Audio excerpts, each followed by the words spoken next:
Hello, aunts and parents. Nice to meet you. I'm Catherine. I'm the owner of the tiny house, and I just wanted to explain an idea which just cropped up. Maybe aunts showed you this.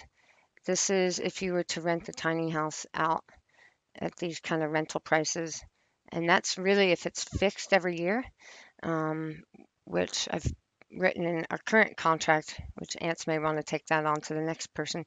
I've written in a current contract that every year it just goes up by $5 just to keep in line with the rates for the land going up and also inflation.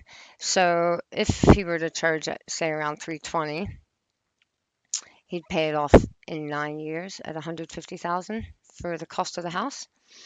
Um, but that is assuming he had all that money kind of put aside. But I just thought I'd come up with another idea that's a bit more conservative and perhaps, you know, a bit more cautious. What if something were to happen and ants needed that money to fix the water pump or whatever might happen?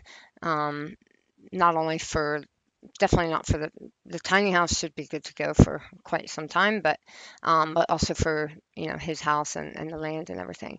So in terms of using the money wisely, this is Westpac. I've personally invested in this, the term deposit. In fact, I've got a pie investment. But if you look at the current rates, they're pretty excellent right now. And the 12-month one, for example, which is compounding every month, um, is 5.9%. Now, let's assume it gets back down to reality within the next few years, or who knows. And let's just play real cautious and say you got 3% interest on a 12-month deposit. Um, so I've worked it out and just close this actually. What you see here is I've put 15 years just because I think it shouldn't really be seen as like something you buy and use necessarily kind of in the now, but I see the tiny house as a value added for the land and an investment for the land. So the other alternative is ants could, have a third person sleeping in his house, or build another sleep out, or build another subdivide and build another house. All of those things, I think at this moment are kind of undesirable. So for let's say ants bought the house and at 150,000, and then in the first year, let's say he charged what I believe is a reasonable amount for one or two people living there. I think he could get a little bit more if there were two people, but let's just say one person. I'm going to go conservative the whole way.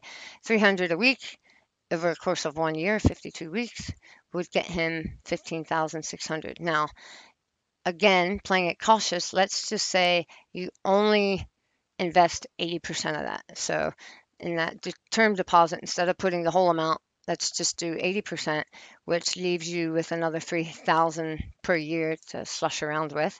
And in the first year, you're not going to deposit it. You're just going to kind of take it, um, and yeah, just accept the rent. But then you just wait until the end of that year, and then you go in to invest it. You could potentially invest in a 3 month, etc. But let's say you wait till the end of the year, and then you invest your 80%, which is this, um, into the term deposit. And let's just be real conservative and say it's only getting 3%. So by year two, you've bumped it up, like I said, $5 every year. Over the course of 1 year, you're going to get this amount, 15,000, and we're going to take 80% of that, which gives you the 12,000, and you're going to keep again 20% for slush fund. And if you get that 3% interest, you're going to actually have this much money in your account. So what this is last year, the first year's 80% times 3% interest, which gives you $374 for doing nothing except sitting that interest in the bank, or sitting the payments from the year prior in the bank. Now, once year 3 comes around, it's the same process. You've bumped up the rent $5. Um, yeah, so you'll get 16. You're gonna only invest 12,000 of it.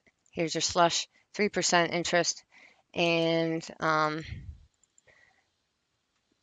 what we have here is the investment, the 80% from the year prior, plus that money that you invested um, from the first year, as well as the interest. And again, we're going to just do 3% of that. So each year you're keeping what you had in the year before, and you're going to add 80% of what you made this year. And so 3% of all that gets you um, more than triple just on interest. So not doing anything except setting the money aside. So I keep doing this. So by year, um, like I said in the other scenario, just kind of comparing it. The other scenario, we said you could possibly pay it off in $400 in 7.2 years, but let's say it was 320 or maybe 340 will kind of go in between 8.5 years. So completely paid off, but again, you wouldn't have any slush money. So let's call it 9 years. If we look at 9 years here, your little 12,000 that started off as your deposit has now gotten up to 120,000, and you have done nothing to make this money except put it aside. So after 9 years, you've almost paid off the house, and 15,000 of that money is completely just interest. And so I guess what I'm saying is for an extra year and a half, basically 8.5 years, 9.5, 10.5, 11. So sorry, for 2.5 more years, because this is when you would pay it off, just under 2.5. That's your return on investment, looking at something like 10.8 years, and you would have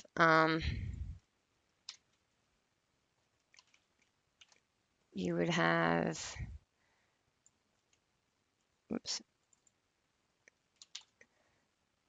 this amount of money that you could have used the whole time. So you'd have 37,000 that was not kind of tied up and you can't touch.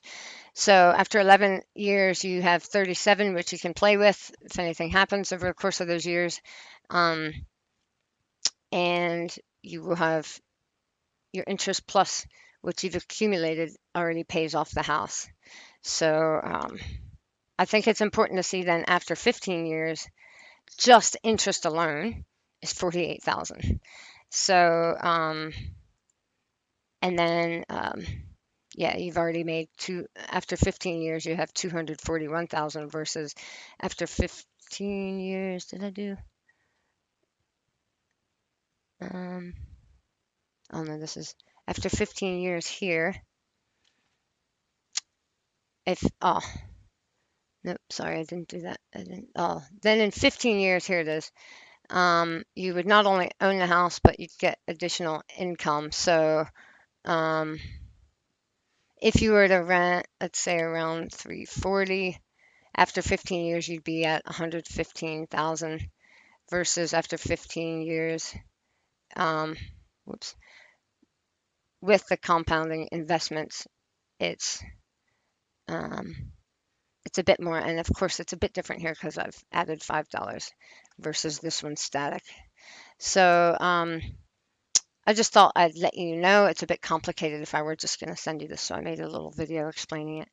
But you could change all these, to 4%. So at 48,000 at 3%, if it were 4%, it jumps up to, oh, I've not calculated that. Whoops, sorry. Yeah, it's going to be more. So yeah, in 11 years, you have a bit more security to, fix the car or whatever issue might come up. And this is all on top of whatever other income you be making on the land. So yeah, that's an idea that came up in terms of kind of, instead of just kind of paying it off, like this is what I get from them and I give it to them, why not get it and pop it in a term investment? And then over the course, you've got basically 15 years, you've made enough to buy a small tiny house. So there you go. Thanks a lot.